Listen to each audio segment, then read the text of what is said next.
திமுக தொண்டர்களுக்கு முதலமைச்சர் மு.க.ஸ்டாலின் மடல் ஒன்றை எழுதியிருக்கிறார். உங்களில் ஒருவனாக நான் முத்தமிழறிஞர் கலைஞர் அவர்களிடம் இருந்த உழைப்பை என் குருதியோட்டத்தில் பெற்றவன் என்று அதில் அவர் குறிப்பிட்டிருக்கிறார்.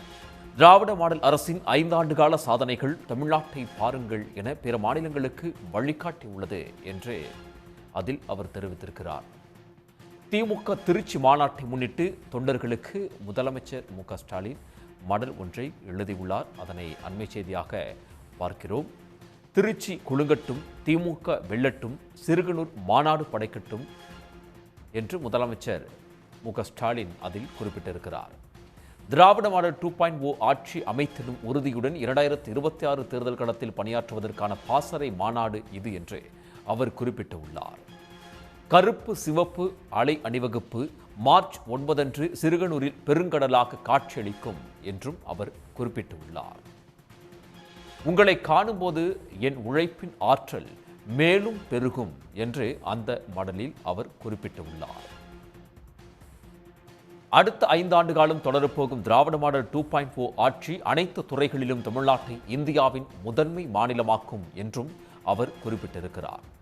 வரலாற்று வெற்றியை படைக்க வருக உடன்பிறப்பே, திருச்சி குலுங்கட்டும், திமுக வெல்லட்டும் என்று அவர் குறிப்பிட்டுள்ளார். உடன்பிறப்புகளில் ஒருவன் என்ற உணர்வுடன் திமுகவிற்காக உழைக்கிறேன் என்று அந்த மடலில் முதலமைச்சர் எழுதியுள்ளார்.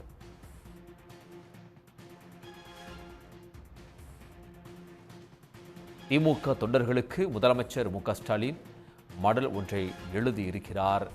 என்னைப் போலவே உழைக்கும் பேராற்றல் பெற்றவர்கள்தான் கலைஞரின் உடன்பிறப்புகளான நீங்கள் என்றும் அதில் அவர் குறிப்பிட்டுள்ளார்.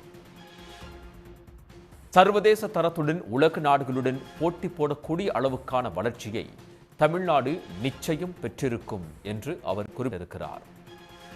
உங்களில் ஒருவனான நான் முத்தமிழறிஞர் கலைஞர் அவர்களிடம் இருந்த உழைப்பை என் குருதியோட்டத்தில் பெற்றவன் என்று அவர் கூறியுள்ளார். 2026 தொடரப்போகும் திராவிட மாடல் அரசின் தொலைநோக்கு திட்டங்களை